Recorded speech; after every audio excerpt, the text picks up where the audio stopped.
Vamos fazer contato com o professor do Departamento de Ciência Política da Unicamp, Wagner Romão. Bom dia, Wagner. Oi, Glauco, bom dia. Wagner, na semana passada nós tivemos o Procurador-Geral da República, Augusto Aras, numa live do grupo Prerrogativas, fazendo duras críticas ali à Lava Jato, falando inclusive de documentos encobertos que teriam ali no material que foi passado à PGR, né, da Força Tarefa de Curitiba, e a partir daquele momento tivemos um racha praticamente no Ministério Público, né? Muita gente criticando Augusto Aras, dizendo que ele queria, na verdade, fazer uma centralização hierárquica no Ministério Público. Por outro lado, também nós tivemos aí uma discussão entre o próprio Aras e um dos candidatos, inclusive a Procuradoria-Geral Nicolaudino, na sexta-feira, no Conselho Nacional do Ministério Público. Quer dizer, temos uma situação aí bastante complicada entre os procuradores. Como é que você vê esse cenário, Wagner? Ô, Glauco, o Ministério Público é uma instituição extremamente importante para o país, né? É uma inovação da Constituição de 88, mas infelizmente ele não está muito longe de ser institucionalizado, né? Passaram-se mais de 30 anos e nós não conseguimos ainda, enquanto país, enquanto sociedade, enquanto parlamento também, né?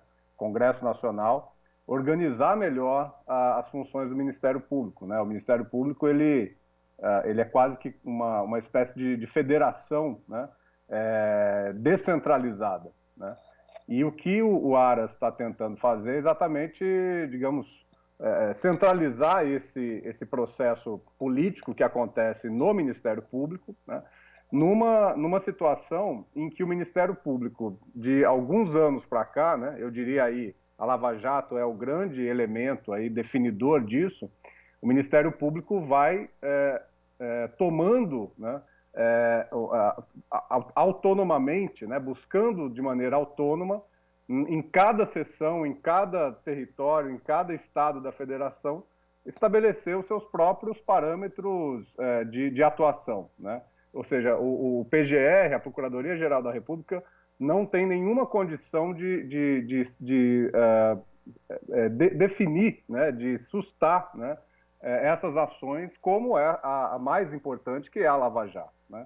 Vamos lembrar que houve também uma mudança importante aí no período mais recente, né? Se a gente voltar um pouco para trás, o PGR, a Procuradoria-Geral da República, ela era um mero acessório, né, da Presidência da República nos tempos de Fernando Henrique Cardoso, por exemplo, né? Vamos lembrar do procurador Brindeiro, né, o famoso engavetador-geral da República, uma atitude absolutamente subserviente ao, à presidência da República. Durante o período Lula-Dilma, a gente teve aí uma maior autonomia do Ministério Público, né, sobretudo o Ministério Público Federal, e hoje a gente está tendo uma outra situação em que o Aras tem uma proximidade também muito grande, né, com o próprio presidente da República. Ele não estava na lista tríplice, né, que escolheu, que definiu as candidaturas, né, oriundas do Ministério Público, e o Bolsonaro acabou optando pelo Aras numa relação muito pessoal aí, né? O que acontece é que realmente a Lava Jato, né, ela extrapolou as suas funções, ela extrapolou as suas motivações iniciais, né? Ela se partidarizou, ela se politizou, né? E o que está acontecendo agora é exatamente uma tentativa aí, né, infelizmente, a partir de um procurador, né, muito identificado a essa figura, né, autoritária do Jair Bolsonaro, de tentar organizar um pouco limitar um pouco, né, essa autonomia do Ministério Público, que é um movimento, a princípio, razoável, né, positivo, até esperado, né, mas que infelizmente está acontecendo, né, que a contradição é que está acontecendo nessa situação de confronto político entre o bolsonarismo, entre o lavajatismo, e acho que é essa confusão que a gente está instalado agora, né? E o que é bastante curioso, né? Porque a gente lembra que o lavajatismo praticamente pavimentou o caminho de Jair Bolsonaro até o Palácio do Planalto. E o grande símbolo da Lava Jato, o ex-ministro Sérgio Moro, também foi ali para o governo, automaticamente, inclusive fechando os olhos para muita coisa que acontecia ali do lado do gabinete dele, né? Mas isso é um divórcio, a gente pode dizer, então, Wagner, porque o lavajatismo, ele, de certa forma, criou aí, né, pavimentou o bolsonarismo, mas agora eles estão em lados opostos. E também a gente tem que ver que a Lava Jato, a imagem dela ficou bastante prejudicada, principalmente depois das revelações do The Intercept. Que futuro você projeta desses dois campos, do bolsonarismo e do lavajatismo, para 2022? Ou ainda é muito cedo para fazer essa projeção, Wagner? Olha, eu penso que está muito claro que é muito provável que haja uma candidatura Moro, né? Eu penso que ele não vai abdicar dessa possibilidade de ser candidato em 2022, né? A gente viu como os meios de comunicação, como a Rede Globo, por exemplo, que foi uma condutora, né, do lavajatismo, né? Deu publicidade, né, ao lavajatismo por volta ali de 2014, 2015, né? Ela foi uma peça fundamental. E quando o Moro sai, quando o Moro é demitido, é exonerado, já se pinta ali, né, o Moro como candidato em 2022. E Bolsonaro vai ser candidato, né, caso alguma, né, pode acontecer alguma coisa aí, né, porque a gente sabe que esse conflito ele está instalado, né, e a gente sabe que nesse campo familiar do Jair Bolsonaro há muita coisa suspeita que pode vir à tona ainda ao longo desses próximos 2 anos, mas me parece que se nada acontecer, o cenário com Moro competindo de um lado e Bolsonaro competindo de outro é um cenário muito provável, né? E eu acho que isso tende a se agudizar cada vez mais, esse conflito tende a se agudizar cada vez mais, porque a gente sabe que, infelizmente, hoje o modo de fazer política, né, ele está muito ligado a dossiê daqui, né, a busca a denúncia no Ministério Público dali. A gente, infelizmente, tem uma judicialização da política, né, no seu sentido mais perverso, né, e é muito ruim quando uma instituição, o Ministério Público, se vê tão politizada dessa forma, né, em que a gente tem ali grupos também competindo entre si, para ver quem prevalece numa instituição que é muito fragmentada, né? Por natureza é muito fragmentada. Como eu disse, a gente não conseguiu ainda determinar, seja no Conselho Nacional do Ministério Público, né, seja nas corregedorias, uma normatização da atuação do Ministério Público, e o que hoje a gente vê é quase que uma guerra de todos contra todos no seio dessa instituição, né? Então eu acho que ela vai ser decisiva, sim, nesse conflito entre o lavajatismo e o bolsonarismo para 2022. Acho que é isso que a gente vai ver nos próximos meses e anos, né? Mas é um lavajatismo mais enfraquecido, porque quando a gente vê também, né, Wagner, as operações contra, Claro. por exemplo, figuras do PSDB, a gente já percebe que a justiça, inclusive o próprio STF, que antes tinha ali algum tipo de dedo, né, algum tipo de cuidado a mais para mexer com qualquer coisa da Lava Jato, hoje já não tem tanto, né? Então busca aí, inclusive, frear algumas ações e frear com base ali no direito mesmo, né? Não é porque está freando vamos acobertar a corrupção, mas isso deveria ter sido feito lá atrás, né, Wagner?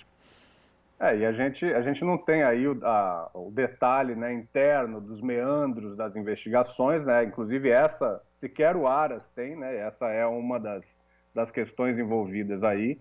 Mas me parece, né, eu posso, né, aqui supor, né, estou fazendo uma suposição, mas me parece que essa própria virada, né, da Lava Jato aos tucanos, né, a Serra, a Alckmin, né, me parece que tem a ver com digamos assim, uma proteção, né, ficou tão escancarada, né, a partir do vazamento dos áudios, né, que a Intercept teve acesso, que havia sim uma partidarização da Lava Jato, né. Me parece que essa guinada aí para observar, né, essas figuras aí do tucanato, né, ela tem a ver com uma tentativa né, da própria Lava Jato livrar a sua cara frente à opinião pública e tentar passar uma imagem de apartidarismo, né? Mas eu acho que você tem razão, ela já vem de um desgaste moral, né? E um desgaste político, né? Acarretado pelos vazamentos, acarretado pela entrada do Moro na política, né? Acarretado pelas denúncias contra o próprio Dallagnol, que era aí o grande chefe dessa operação no Ministério Público. Eu penso que ele está enfraquecido, sim, mas ele acaba se transvestindo, né, com essa denúncia, com esse denuncismo, em grande parte vazio, né, da denúncia à corrupção, da questão da corrupção, que a gente sabe ainda tem um apelo muito forte, né, em uma determinada parcela do eleitorado. Agora, Wagner, muita gente também vê nas atitudes do Procurador-Geral da República, Augusto Aras, uma forma de agradar Jair Bolsonaro com vistas a uma vaga no Supremo Tribunal Federal. O mesmo acontecendo com o ministro da Justiça, André Mendonça, inclusive que na semana passada houve a revelação de que um dossiê contra antifascistas estava sendo produzido, foi produzido no âmbito do Ministério da Justiça, ele não confirmou nem negou, tentou desconversar ali a respeito, mas isso é algo inédito no Brasil, uma disputa tão assim evidente e transparente para uma vaga no Supremo Tribunal Federal, feita, na verdade, na máquina pública, né? Um no Ministério Público, né? Na Procuradoria-Geral da República, e outro no Ministério da Justiça. Como é que você vê essa situação, Wagner? Pois é, eu acho que isso é parte também de um déficit institucional brasileiro, né?